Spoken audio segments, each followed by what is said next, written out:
As we approach the Union Budget of 2021, the term we'll hear a lot is deregulation, and we'll also hear a lot about how deregulation is going to lead to job creation. But the question is, what kind of deregulation? Why is it not happened yet? And how does it lead to job creation?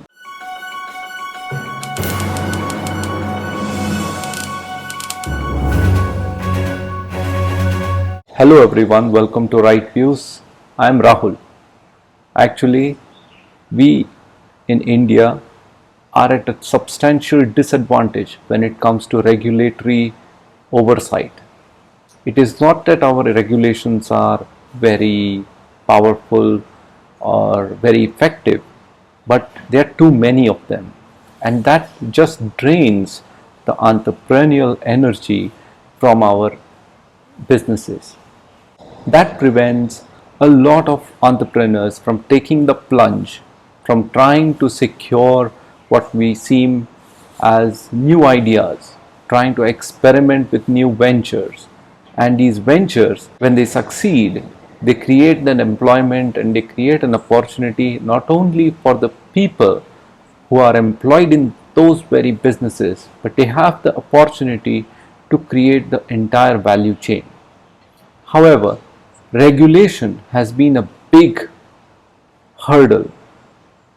If you are successful as a small unit manufacturing in one particular sector, it is very difficult to get into upstream, downstream, to bring together a value chain which encompasses multiple entrepreneurs, multiple businesses which supply multiple variety of goods and services across the world. Now, how we deal with deregulation is going to be one of the big challenges. In this aspect, I want to help this government by giving this suggestion. Now, India has been focused on improving ease of doing business. However, if you really see ease of doing business as it stands, it was conceived by Hernando de Soto, a Peruvian economist, and this idea has been expanded to sort of benchmark what kind of hurdles a new business will face. It does not really focus on what kind of hurdles or operational hurdles the business faces as a going concern over long periods of years, every day in its operations. What this results in is that Indian businesses are competing against much slicker regulation and regulatory framework of the West, which is developed countries, but also a very fast improving regulatory framework from the new developing countries, which are competing with not only the developed countries but also with other developing countries like India and China. They want to have the share of this manufacturing pie which is coming out from China in response to the supply chain relocation which happened after the trade wars.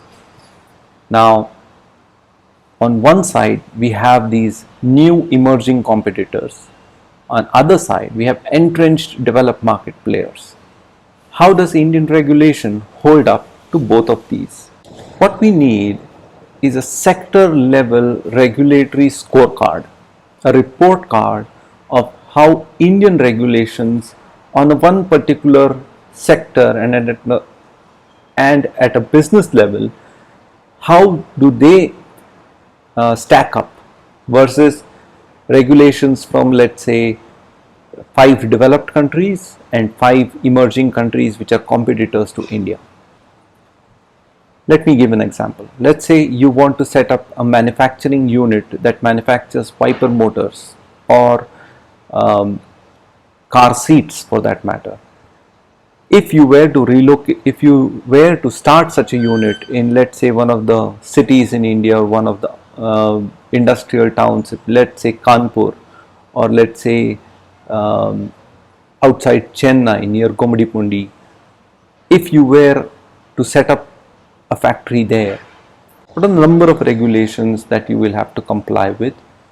what is the length of each of these regulations, what kind of demands this regulation makes from you, like do they need your grandmother's residence or something of that sort, what kind of compliance is required on an ongoing basis, what kind of effort will it require to comply with these regulations in terms of, let's say, man hours or cost, what kind of effort does it take to just seek the permissions that are required to just set up these businesses and set up all these activities, what kind of inspections you have to go through on a regular basis.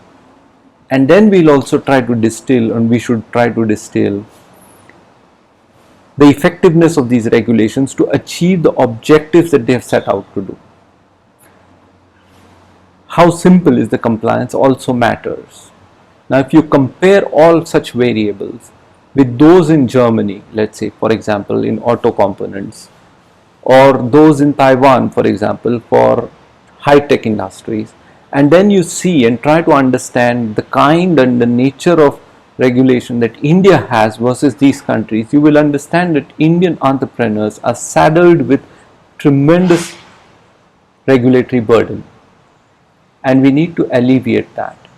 So we need to set up for bureaucrats a sort of targets to bring these regulations in line with the best practices of the world.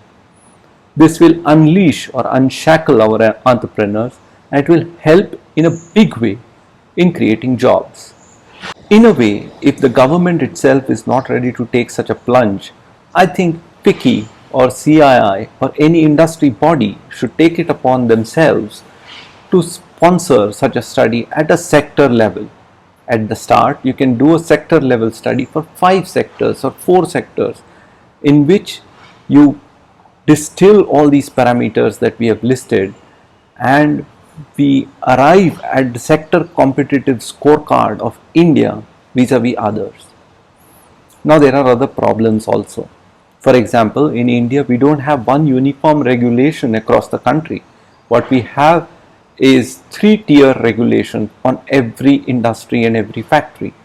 For example, you have the national laws, the central government laws which impact a factory. You also have the state laws.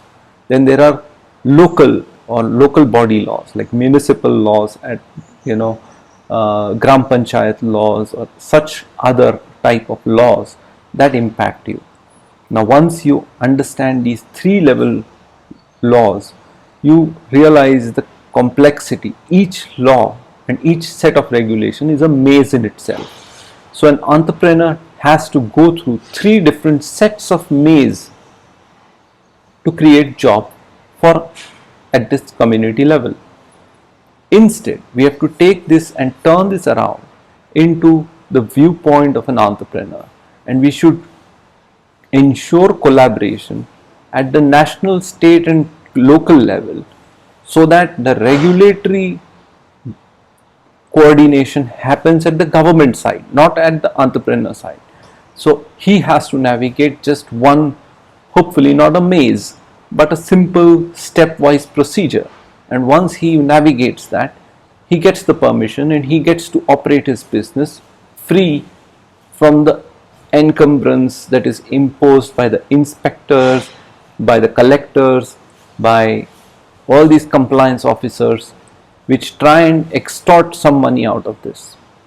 If we are able to achieve that, we will unshackle our entrepreneurs, and they will create jobs not only at the community level, but they will also be able to build value chains that will bring the entire industrial supply chain to this country. This, to my mind, will be a big step in empowering the new India. And we have seen that new India has got more dreams and aspirations than whatever these bureaucrats or these old Supreme Court judges have there in their wildest imagination. We should empower the new India, and we should let them show their true caliber. And I'm sure we'll be surprised not only by their aspirations, but their achievements and the discipline that they bring in when they want to see their dreams achieved. I think we have a lot of hope if we really give a good level playing field for our entrepreneurs. Thank you for watching, and don't forget to subscribe to our YouTube channel. Also do follow us on Twitter, Instagram, and also Parler, hopefully.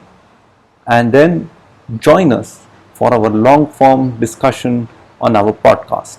And also do check out our new website. We hope you like it, and do leave us feedback anywhere you desire. Thank you and have a good day.